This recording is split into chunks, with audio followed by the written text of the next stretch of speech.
नमस्कार मैत्रिणींनो, किमया या यूट्यूब चॅनलमध्ये मी आपले स्वागत करीत आहे. आपल्या घरामध्ये गरिबी येण्याचे किंवा दारिद्र्य येण्याचे अत्यंत महत्त्वाचे कारण म्हणजे प्रत्येक वेळी पैशामुळेच घरात गरिबी किंवा दारिद्र्य येते का? तर नाही. पैसा नसेल किंवा पैसा घरात नसेल तरी घरात तर पैशाभोवतीच आपले सर्व आयुष्य जग व्यापले आहे का?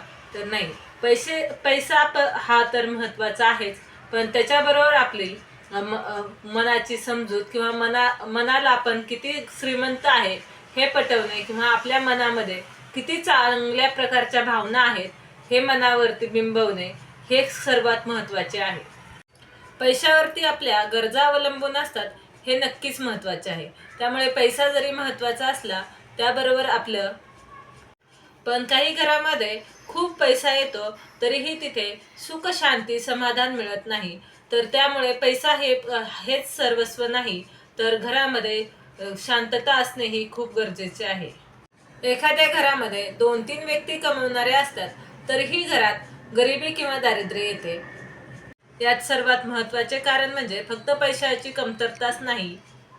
त्यामुळे काही लोकांच्या घरामध्ये अलक्ष्मी म्हणा किंवा दारिद्र्य म्हणा किंवा गरिबी म्हणा कायमस्वरूपीची टिकून राहते.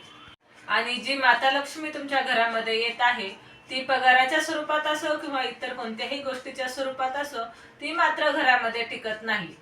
आपल्या घरामध्ये गरिबी येण्याचे किंवा दारिद्र्य येण्याचे बऱ्याच लोकांचा भ्रम आहे की ते फक्त पैशामुळेच येते.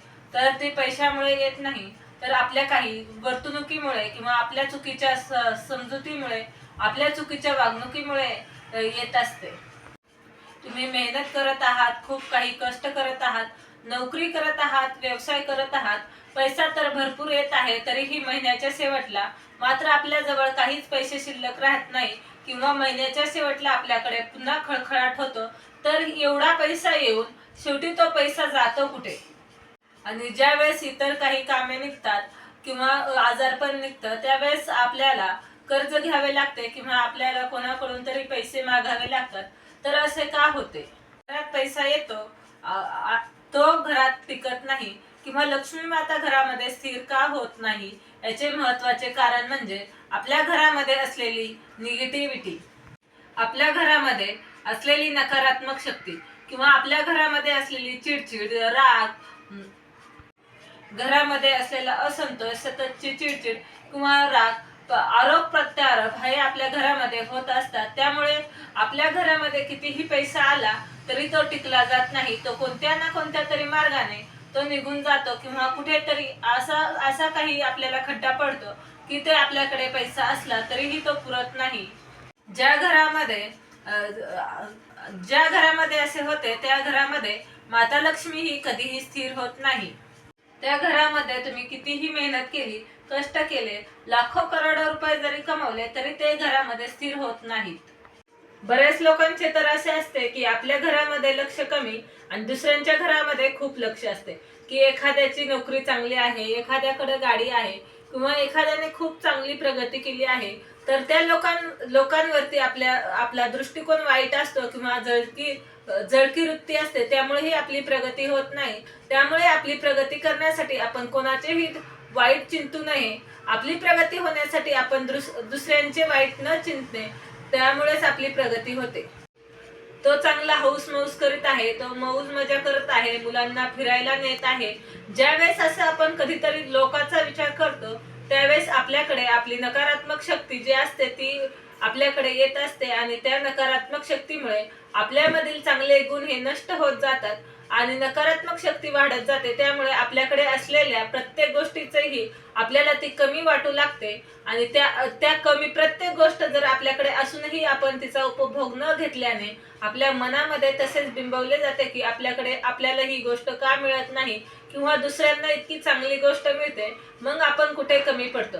तर आपण कितीही मेहनत केली आणि दुसऱ्यांचे जर वाईट चिंतले तर आपली मेहनत कधीही कामाला येत नाही आणि मग आपण आपल्या नशिबाला दोष देतो. आपल्या विचारानेच आपण गरीब होत जातो.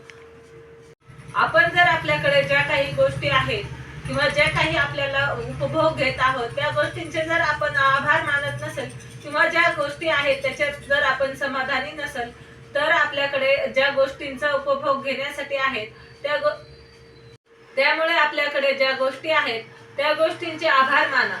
जर आपण त्या गोष्टींचे आभार मानत नसल तर आपण कधीही गरिबीतून मुक्त होणार नाही. ज्या गोष्टींचा आपण उपभोग घेत आहे किंवा ज्या गोष्टींमुळे आपल्याला समाधान मिळत आहे तर प्रत्येक गोष्टीची आपण कृतज्ञता व्यक्त केली पाहिजे. घरामध्ये सतत नकारात्मक बोलणे, एकमेकांना घालून पाडून बोलणे किंवा नकारात्मक विचार करणे, त्यामुळेही घरामध्ये निगेटिव्हिटी वाढत जाते. त्यामुळे कधीही आपण बोलताना विचार करून बोलले पाहिजे आणि आपण जे नकारात्मक बोलले जातो किंवा आपल्या मुलांना आपण सहज नकारात्मक बोलतो, घरामध्ये ते नकारात्मक शब्द हे कमी करावे. या नकारात्मक गोष्टीमुळे आपल्याला काही सुचत नाही आणि आपण जे नकारात्मक बोलतो त्या नकारात्मक वातावरण तयार होते आणि त्या वातावरणातून आपण कितीही ठरवलं की नाही मी मेहनतीने ही गोष्ट मिळवेल किंवा ही गोष्ट करेल तरी आपल्याकडे ती नकारात्मक शक्ती परत येते आणि आपण त्याच नकारात्मक शक्तीमध्ये गुरफटले जातो. जर आपल्यामध्ये जिद्द आपण निर्माण करत असू की नव्याने मी काहीतरी सुरुवात करेन आणि आपल्यामध्ये जी नकारात्मक शक्ती आहे ती आपल्याला पुढे जाऊन देत नसेल तर ती नकारात्मक शक्ती पहिल्यांदा आपण बाहेर काढावी आणि त्यानंतर आपण जिद्दीने एक ऊर्जाने पुन्हा नवीन उमेदीने उभे राहून आपल्यामधील सकारात्मक शक्तीचा प्रवेश करावा. तुमचे मन खचले आहे तर ते का तर फक्त निगेटिव्ह विचाराने. त्यामुळे आपण याच्या उलट करून बघा की सकारात्मक विचार करा आणि सकारात्मक गोष्टी करत राहा. आपल्याकडे जरी फक्त 10,000 रुपये जरी पगार असला तरीही आपण जर सकारात्मक विचार केला तर प्रत्येक गोष्टीसाठी आपल्याला पैसा पुरतो आणि त्या गोष्टीचे समाधानही मिळते. त्यामुळे घरामध्ये आध्यात्मिक शक्तीची जोड मात्र घराला नक्कीच पाहिजे. आध्यात्मिक शक्तीमुळे आपल्याला घरामध्ये सकारात्मक ऊर्जा निर्माण होते आणि आपल्या घरामध्ये पॉझिटिव्हिटी येते. आपण जर घरामध्ये आध्यात्मिक कोणत्याही गोष्टी करत असू तर आपल्यामध्ये एक शक्ती निर्माण होते की या गोष्टी आपल्याला अशा करायच्या आहे. आपण निगेटिव्ह गोष्टीपासून थोडे लांब राहायला सुरुवात होते आणि सकारात्मक गोष्टींचा विचार केल्याने आपल्यामध्ये बरेचसे परिवर्तन होत जाते. घरामध्ये नामस्मरण हे नक्की करा.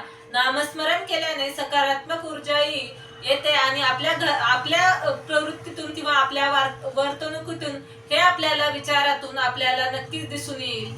अध्यात्मामध्ये इतकी ताकद आहे की अध्यात्मामध्ये जो कोणी येईल त्याच्या मनामधील निगेटिव्हिटी सर्व बाहेर पडेल आणि तो सकारात्मक किंवा चांगल्या मार्गाने परिक्रमण करेल आणि आपोआपच आपल्या स्वभावामध्ये आपल्या वागणुकीमध्ये बदल होईल आणि आपोआपच आपल्याला चांगल्या गोष्टींकडे किंवा चांगल्या वर्तणुकीकडे आपले कल जाईल.